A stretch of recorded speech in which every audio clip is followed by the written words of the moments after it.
Christmas ಅಂದ್ರೆ ಆರಾಧನೆ, ದೇವರನ್ನು ಆರಾಧನೆ ಮಾಡುವಂಥದ್ದು. ಸಂತೋಷವಾಗಿ ನಾವೆಲ್ಲರೂ ಒಂದು ಬೆಟ್ಟೆಯನ್ನ ಈ ಸಮಯದಲ್ಲಿ ಮಾಡಿ ನಂತರ ಆರಾಧನೆ ಮಾಡಿ ವಾಕ್ಯಕ್ಕೆ ನಾವು ಹೋಗೋಣ.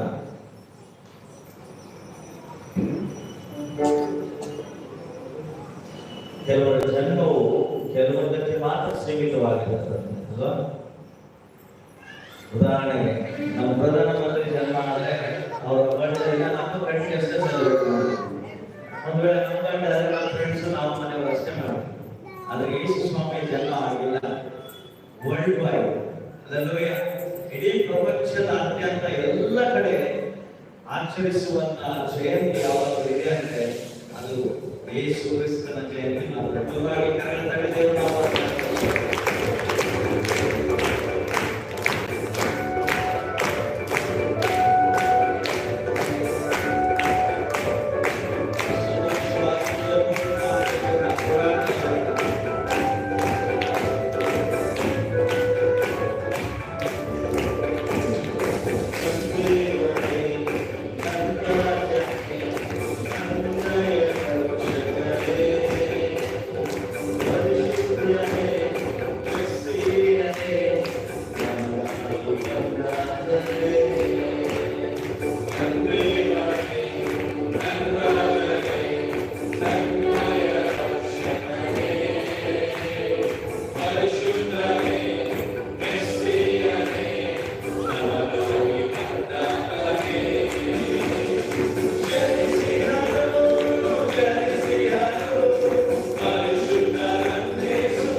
ಹೊರಗಡೆ ಕೇಳ್ತಾನೆ ಸ್ಥಳ ಇಲ್ಲಿದೆ ಹೊರಗಡೆ ಹೋಗ್ಕೊಡ್ರಿ ನಮ್ಮ ಜಾಗ ಎಲ್ಲ ಹೊರಗಡೆ ಇದ್ದಾರೆ ಅಂತ ಕೇಳ್ಕೊಂಡು ದೇವ್ರ ಸಮಯದಲ್ಲಿ ದೇವ್ರನ್ನ ಆರಾಧಿಸುವುದಕ್ಕಾಗಿ ನಾವೆಲ್ಲರೂ ಕಣ್ಣುಗಳು ಸ್ವಲ್ಪ ಸಮಯ ದೇವ್ರನ್ನ ಆರಾಧಿಸೋಣ. ಈಗ ನಾವು ಇಷ್ಟು ದಿನ ಆರಾಧನೆ ಮಾಡಿರುವ ಗೊತ್ತಿಲ್ಲ, ಆದ್ರೆ ಈ ದಿನ ನಮ್ಮ ಹೃದಯದ ಅಂತರಾಳದಿಂದ ಪ್ರಾರ್ಥನೆ ಗುರುಗಳು ಆ ಶುಭ ಸಂದೇಶವನ್ನು ಕೇಳಿದ ತಕ್ಷಣವೇ ಎಲ್ಲರ ಬಿಟ್ಟು ಓಡಿದ್ದಾರೆ ದೇವರನ್ನ ಆರಾಧಿಸಬೇಕಾಗಿ. ಆ ಪರಮೋನ್ನತನಾದ ದೇವರನ್ನು ಕರೆಯಲು ಬಂದವರನ್ನು ನೋಡಿ ಆತನಿಗೆ ಸಾಷ್ಟಾಂಗವರಿಗೆ ಆರಾಧಿಸುವುದನ್ನು ನೋಡ್ತಾರೆ. ಜ್ಞಾನಿಗಳು ಆ ನಕ್ಷತ್ರವನ್ನು ನೋಡಿ ಅವರು ಜ್ಞಾನಿಗಳು ಬೇರೆ ಸಭೆ ಅವರು ಜ್ಞಾನಿಗಳಾಗಿ ಅವರು 2 ವರ್ಷಗಳ ಕಾಲ ಪ್ರಯಾಣ ಮಾಡಿದರು. 2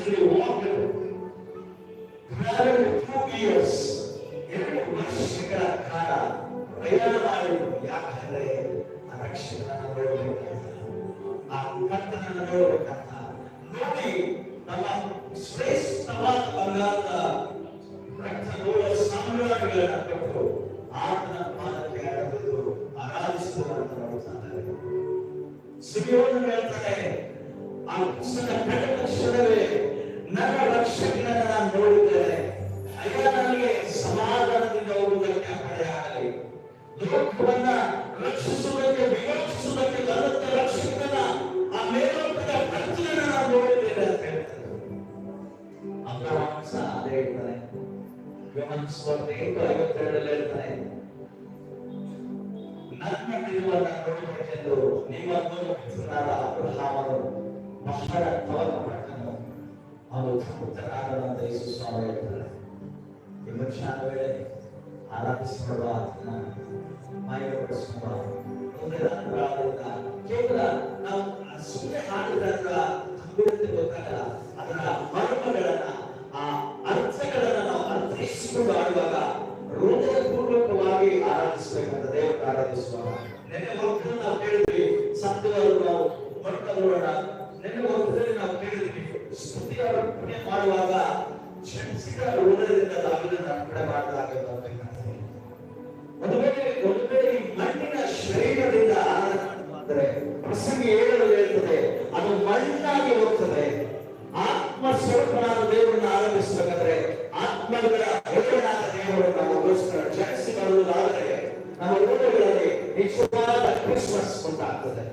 ಈ ಮುಂಚಾನ ವೇಳೆ ಒಪ್ಪಿಸಿಕೊಟ್ಟು ಹೇಳು,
ಸೈನ್ಯ ದರಗಿಳಿದು ಬಂದು ಆತನನ್ನು ಆರಾಧಿಸಿದ್ರಂತೆ. ಯಾಕಂದ್ರೆ ಆತನ ಜನವು ಈ ಲೋಕ ಸಂಬಂಧಪಟ್ಟದ್ದಷ್ಟೇ ಅಲ್ಲ, ಅದು ಪರಲೋಕ ಸಂಬಂಧಪಟ್ಟದ್ದು. ಈ ಲೋಕ ಸಂಬಂಧಪಟ್ಟ ಜನ್ಮ ಆದಾಗ ಒಂದು ಗಂಡು ಮಗು ಜನಿಸಿದ್ರೆ ಆ ಊರಿನವರು ಆ ಪ್ರಾಂತದಲ್ಲಿ ಬಂದು ಅಲ್ಲಿ ಗಾನ ಮಾಡಿ ಆರ್ಭಟಿಸಿ ಸ್ತೋತ್ರ ಹೇಳಬೇಕಾದ್ರೆ ಆದ್ರೆ ರಕ್ಷಕರು ಜನಿಸಿ ಬಂದಾಗ ಗಲಿಲಾಯರು ಬರಲಿಲ್ಲ, ಬೆತ್ಲೆಹೇಮಿನವರು ಬರಲಿಲ್ಲ, ಯೆರೂಸಲೇಮಿನವರು ಬರಲಿಲ್ಲ. ಆ ರಕ್ಷಕನನ್ನು ಸ್ತುತಿಸುವುದಕ್ಕಾಗಿ ಪರಲೋಕದ ಸೈನ್ಯಗಳನ್ನು ಅಂತ ನೋಡ್ತಾ ಇದ್ದಾರೆ. ಅವರು ಶುಭ ಸಂದೇಶವನ್ನು ಕಳುಹಿಸಿದ್ದಾರೆ ಅಂತ ನೋಡ್ತಾ ಇದ್ದಾರೆ. ಇನ್ನು ಜಾಗ ಅಗಂಡ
ಆ ರಕ್ಷಕರು ಲೋಕಕ್ಕೆ ಬಂದಾಗ ಆತನಿಗೆ ಅರಮನೆ ಸಿಗಲಿಲ್ಲ, ಯಾವುದೊಂದು ಬಂಗಲೆ ಸಿಗಲಿಲ್ಲ, ಯಾವುದು ಆತನಿಗೆ ಸ್ಥಳವಾಗಿ ಸಿಗಲಿಲ್ಲ. ಕೊನೆಗೆ ಛತ್ರವು ಸಹ ಆತನಿಗೆ ಸಿಗಲಿಲ್ಲ. ಆತನ ಆರಿಸಿಕೊಂಡದೇನೆಂದ್ರೆ ಗೋದಲಿಯನ್ನು ಆರಿಸಿಕೊಂಡಂತ ನೋಡ್ತಾರೆ. ಆ ಗೋದಲಿಯಲ್ಲಿ ಏನಿರ್ತದೆ? ಯಾವಾಗಲೂ ಕಸ, ಕಡ್ಡಿ, ಧೂಳು ಎಲ್ಲ ಹೊಲಸಾದ ಸಂಗತಿಗಳಲ್ಲಿರುತ್ತದೆ. ಇವತ್ತು ನಮ್ಮ ಹೃದಯಗಳು ಸಹ ಹೊಲಸಾಗಿ ಹೋಗಿದರೆ ಅದೇ ಹೊಲಸಾದ ಗೋದಲಿಯಲ್ಲಿ ನಾನು ಜನಿಸಿ ಬರ್ತೀನಿ ಅಂತ ಹೇಳುವುದಕ್ಕೆ ರಕ್ಷಕನಾದ ದೇವರು ಸಿದ್ಧವಾಗಿದ್ದಾನೆ. ಅದನ್ನು ಬರ್ತೀನಿ ಅಂತ ಹೇಳ್ತಿದ್ದಾನೆ. ಒಂದು ವೇಳೆ ಕೆಟ್ಟ ಯೋಚನೆಗಳಿಂದ, ನಮ್ಮ ಈ ಲೌಕಿಕವಾದ ಆಲೋಚನೆಗಳಿಂದ ಈ ಹೃದಯವೆಂಬ ಗೋದಲಿ ಹಸುವಿನ ಕಟ್ಟೆ ಹಾಗೆ ಅದು ಹಾಳಾಗಿ ಹೋಗಿರ್ಬೋದು. ಆದ್ರೆ ಅದೇ ಸ್ಥಳಕ್ಕೆ ನಾನು ಬರ್ತೀನಿ ಅಂತ ಹೇಳ್ತಿದ್ದಾರೆ. ಯಾಕಂದ್ರೆ ಅದನ್ನು ವಾಗ್ದಾನ ಮಾಡಿದ ದೇವರು ನಂಬಿಗಸ್ತನಾದ ದೇವರು. ನೀವು ಯಾವ ಸ್ಥಿತಿಯಲ್ಲಿದ್ದರೂ ಆ ಸ್ಥಿತಿಯಲ್ಲಿ ನಾನು ನಿನ್ನ ಹತ್ತಿರಕ್ಕೆ ಬರ್ತೀನಿ. ನನ್ನ ದಿನ ಅದೇನ ವಾಕ್ಯ ಕೇಳಿಸಿಕೊಂಡು The Lord is near to you. He is near to you. ಅದನ್ನು ಬರುವಂತ ಹೃದಯದ ಅಂತರಾಳದಿಂದ ಕೊನೆ ಸಾರಿ ಕೈಗೆಡುತ್ತೇವೆ ಅಲ್ವಾ?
ನೀವು ಜನ್ಮಿಸಿದಾಗ ಆ ಬೆಳಕು ಅನೇಕರಿಗೆ ಪ್ರಚುರಪಡಿಸುವಂತದ್ದಾಗಬೇಕಂತ ಈ ಒಂದು ಕ್ರಿಸ್ಮಸ್ ಎಲ್ಲರ ಜೀವಿತಗಳಲ್ಲಿ ನೂತನವಾದ ಕ್ರಿಸ್ಮಸ್ ಆಗಿ ಮಾರ್ಪಡಿಸುವುದಕ್ಕೆ ಯಾರನ್ನೇ ಹಾಡುಗಳು ಎಲ್ಲ ಪಾದ ಸಮೂಹದಲ್ಲಿ ಶಾಸ್ತ್ರಾಂಗವರಿಗೆ ಅಡ್ಡಬಿದ್ದು ಅರ್ಪಿಸಿ ಆರಾಧಿಸುತ್ತ ಯೇಸು ಕ್ರಿಸ್ತನ ರಕ್ಷಕನ ಒಡೆಯನಾದ ನಾಮದಲ್ಲಿ ಈ ಪ್ರಾರ್ಥನೆಯಾದ ನಿಮಗೆ ಬೇಡಿಕೊಳ್ಳುತ್ತೇವೆ ಕರ್ತನೆ.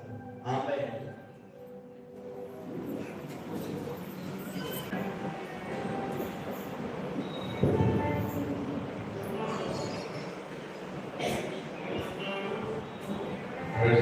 Hallelujah. ಕರ್ತನಲ್ಲಿ ನೂತನ ವರ್ಷದಲ್ಲಿ ನಾವು ಪ್ರಾರಂಭವಾಗಿದ್ದೇವೆ, ಪ್ರವೇಶಿಸಿದ್ದೇವೆ. ದೇವರೆಲ್ಲರ ಆಶೀರ್ವಾದ ಮಾಡಲು ಈ ನೂತನ ವರ್ಷ ಎಲ್ಲರಿಗೆ ಕರ್ತನ ಆಶೀರ್ವಾದ ಅಂತ ಹೇಳುತ್ತಾ ಪ್ರೋತ್ಸಾಹ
Viva